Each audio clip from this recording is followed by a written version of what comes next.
Okay, with the help of River Recording, we're going to go ahead and record what was going to be the class today. This is pruning and propagating berry bushes. The tools you use for pruning is some handheld shears, some larger loppers if needed, and if we go larger than that, the hand saw, the pruning saw. Before I use any of these tools, I don't want to spread any diseases. To make sure to clean them, simply putting rubbing alcohol on them. You don't need to rub it down, just kill anything that's on there, but I like to. Everybody's joined us. Hi everybody. So after you sterilize your tools, today we're going to use sand for our medium. Something to hold that moisture. You can also use pine bark mulch, a loose soil, peat moss, vermiculite, perlite. We're going to use a dry powder rooting hormone. We're also going to try honey. I've read it, never used it before. It's supposed to work real well. Some of the plants don't really need anything at all. But we'll go ahead and put the hormone on there anyways, give them assistance, and give them some help. So first plant we're going to do first is this gooseberry. Looking at the thickness and the color of the branches in the center, we can differentiate the years. This is about 4 to 5 years old, I believe 4 years old. This came from a cutting, just a small cutting like this. Anything 4 years old, we're probably going to want to remove. Maybe this whole branch in the center. We're looking for a vase shape in the end with an open center, with quite a bit of room in between. Airflow is one of the big problems, especially in a moist climate like this, is disease. So we want airflow through the branches. So we're pruning for a few reasons. Airflow to prevent disease. Any dead and old branches that are crossing or broken or damaged each other or damaged. To remove old growth, get new growth in there. And then for overall shape. I think it's hard when you first begin. I know for me, I want to leave every branch that's on here because I see potential fruit on it. You're going to prune less than you need more than you're going to prune more than you need most often. Go ahead and be a little more aggressive with your pruning. Like I said, we'll start with this large branch down low. Take this whole branch out of here.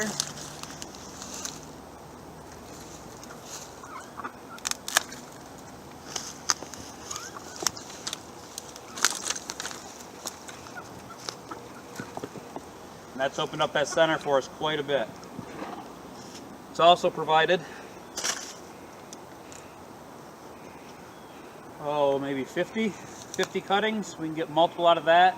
So for a cutting we need at least 3 internodes on here. They're not as defined on this gooseberry, but that would be an internode, that would be an internode, any place that would a bud or a flower would come out of. The ones below the ground will grow roots. The ones above the ground will grow the new vegetative growth and branch. You're best doing an odd number of nodes on there. So like 3 on this one, then we have them close together, and then we'd want 3 under the ground and 2 above the ground, leaving at least 5 nodes on there. That's leaving more energy under the ground than above the ground, so it doesn't start getting too much vegetative growth before the roots take off. Gooseberries do have thorns. You can wear gloves. I would suggest it.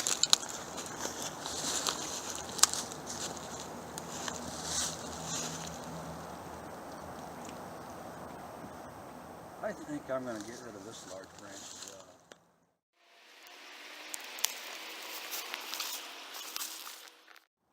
So again, potential for that many more plants from just one branch cutting that's about 4 years old.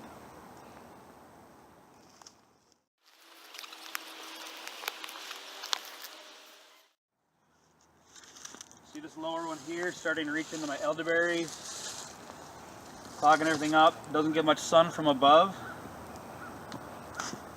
This is not going to produce good healthy berries most likely back in here. You'll never see it in the summertime, in the spring and summertime. This is going to get so thick with leaves and berries out here that opening up all this underside to let that air flow through there and stop the disease is what I would suggest. Get rid of this whole branch being underneath all of this. It's not going to get any light penetration down there with all this branching above it. So we use it for propagation.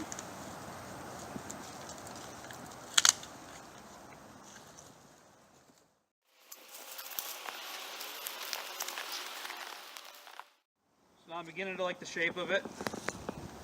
It's opened up a lot. We still have a lot of these branches underneath here that I'm going to have to make a decision on. So the only thing that I didn't go through is the ways of propagating. We're going to be taking cuttings, and that's the way of cloning an exact parent by putting that in a pot. Another way is from seed, like annual gardening. You can do air layering by taking peat or wet substrate of some sort and taping it to a branch so it grew roots underneath that, and then cutting that off and having roots in it. Another way of doing that air layering is on the ground. I've just pruned this branch and this branch, both which I took to the ground last year or the year before, piled some soil on top of them and let them grow out of it. So now I have another plant here and another bush over here coming out, which I should be able to dig up, and they'll have roots on the bottom of them, and we can transplant them somewhere else.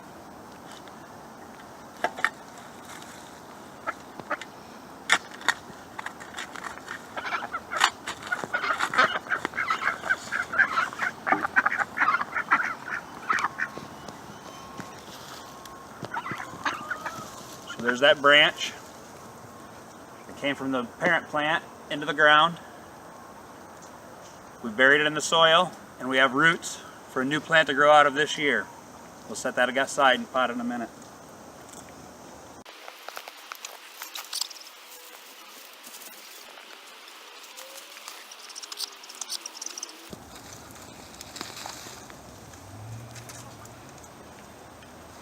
There's another free gooseberry plant from burying the plant 2 years ago, looks like, with this one. So it's had a year's growth on there already. Really, we can snip that and have 2 plants out of that, and I'm pretty sure they'll both take. We'll go over that in a little bit.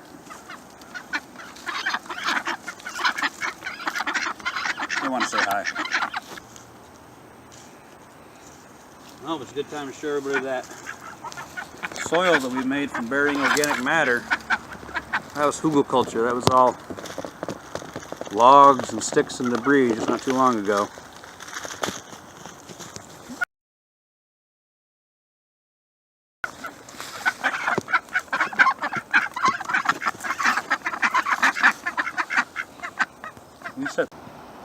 Okay, this is looking real good. I'm going to take at least one more big cut on this bottom branch that's down under this. Again, it's just preventing airflow from coming up and through the plant.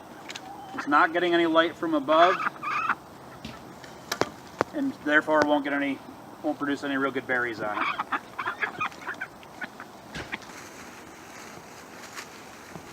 So we have another rooted one that I buried here.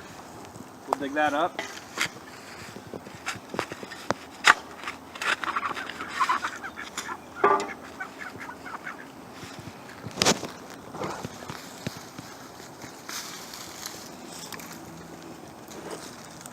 Another one that's been air layered. Looks like 2 years. This will be last year's growth. We air layered it the year before. So a year or two old.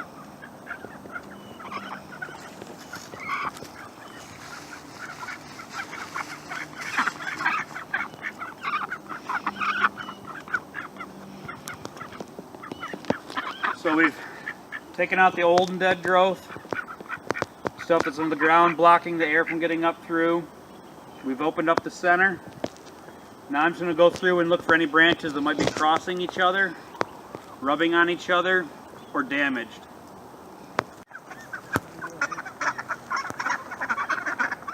Okay, so we've done the majority of the pruning here. We've gotten rid of the dead and dying broken branches. We've opened it up from the center, removing the old growth so the new growth bears fruit. We've taken anything that's too far underneath and not going to receive sunlight, and also preventing that air from flowing up and through. And now we've taken most of the branches that are crossing one another and going to rub on one another. It seems like we removed a lot of material off this plant. Cut it in half probably. Should only do probably a third. A half's a lot, but this one was overdue. And what that's going to allow is that air to flow through it. And the reason that prevents diseases or helps prevent diseases is you have that dew every morning, most every morning, and that settles all over your leaves and your branches. That moisture is what attracts that disease in there, so you want that moisture to be removed as soon as that sun comes up and lands on these and the air flows through them in the morning. If it's too dense, that sun will never get in there, and that air also won't blow through there, and that'll invite that disease. So now I feel I like the shape of this, the open vase shape, the amount of airflow that can get through it. The branches are not being shaded. I'd say that's a good prune job for this 5-year-old plant. I want to say at this time explain how this plant came from just a short cutting, like a tip cutting here. It came from a plant that was that long. I was passing by a friend's house and he was pruning his, and I didn't even know what a gooseberry was. I think I'd heard of it in Mary Poppins or something. But I didn't know what a gooseberry was, and so he said I could just take these cuttings home and stick them in the ground and they'd root for the next year and grow berries. I thought he was full of shit, didn't believe him, but I went ahead and took them in with me anyways, put them in the greenhouse for the winter. Even though I didn't take good care of them, I didn't keep them that moist, I didn't watch over them, I still had quite a few take. So this, and multiple others down through here, just from a few prunings from someone who's going to throw them in his compost pile. And I was able to propagate those very simply. On that note, we've taken all this off of that one bush. Each of these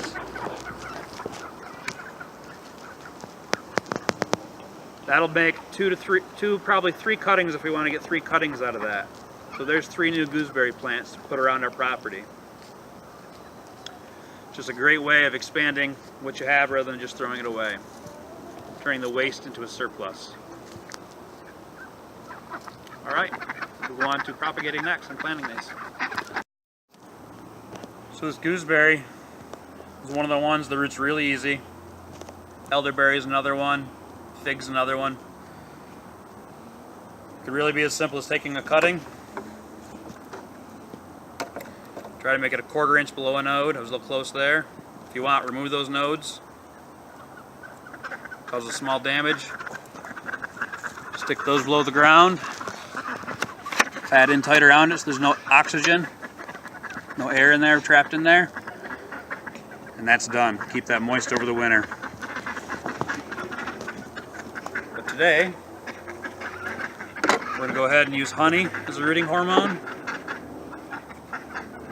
And no name from Lowe's. Not supporting the big box. It's the only place I could find open.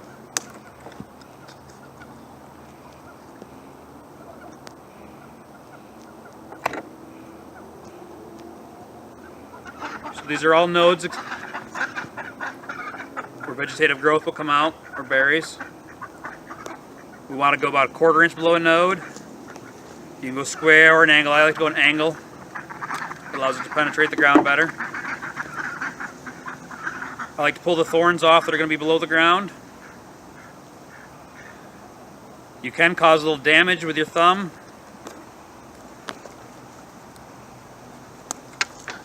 Or scrape it with your shears and expose a little of that green cambium layer.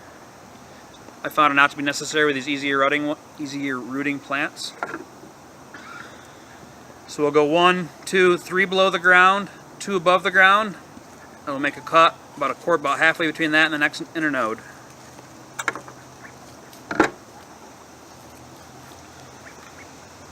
Get as many of those nodes in the powder as you can. Tap off the excess. Make a small hole.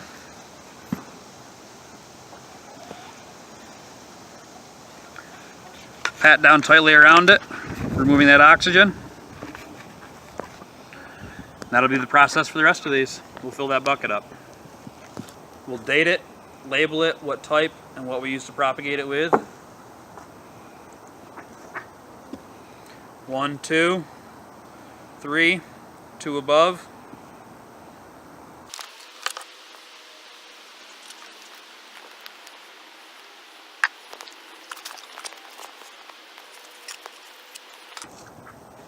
So there's 2 new plants. I find we probably have, as long as you do everything right, 85 to 90% success rate with these. I have a few that don't make it. Maybe the branch was too small, maybe it was too close to the edge, who knows. But a real high success rate with the gooseberry and the jostaberry. I think we'll do the jostaberry next. The jostaberry is a mix between a gooseberry and a currant. They look very similar. The currant has a smaller berry, the gooseberry is a larger berry. The gooseberry has thorns, the currant does not. But a hybrid between those two crossed is called a jostaberry. And we have a jostaberry down below. We'll go prune that next and do some cuttings off of that. Okay. Also want to cover or show just some of last year's cuttings. These were last year's cuttings that we did just like this. I put them in single pots. I used the soil instead that I had around. But you can see the root growth out of the bottom of these. These were just sitting in the sand pile over there. I'll have to cut that bucket off it or prune the roots. But then even this year I'm going to want to prune this back. Maybe half its size. That'll promote more root growth. It'll also give us another cutting off the top of this plant here. This is the gooseberry. This is the jostaberry we spoke about. Very similar berry. This is a smaller one. These are both purple berries. Look almost identical. This one's larger and this one's smaller. This is about a golf ball size, slightly smaller than a golf ball, maybe a dime size. But in 1 year's growth, that's a real healthy root system. Just sticking a plant in the ground. So we got rained out for the class today. We took a little video earlier. These buckets here have between 20 to, one's almost got 50 cuttings in it. That's of gooseberries. These were the ones that were layered, that we showed that were were layered out next to the bush. We put the soil over the plants the last couple of years and pulled up the roots. So these all have rooted plants already.